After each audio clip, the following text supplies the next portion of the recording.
Well, it's April here in Minnesota, and you can see there's some April showers going on. Hopefully that means some May flowers will be on their way.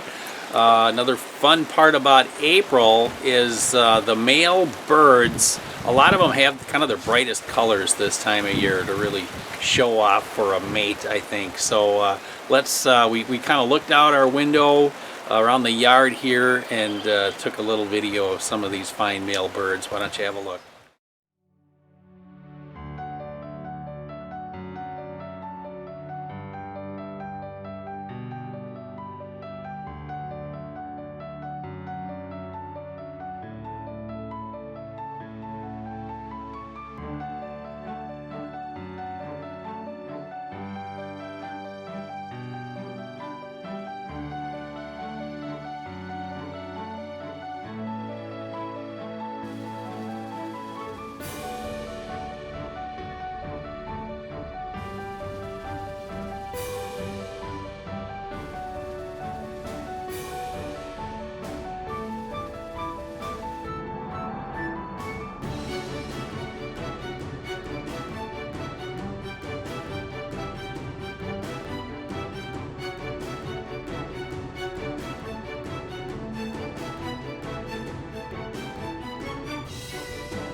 Well, there you go. What did you think of those handsome birds? Let me know below which one's your favorite, or if you've got a favorite bird that you like to see at a certain time of year.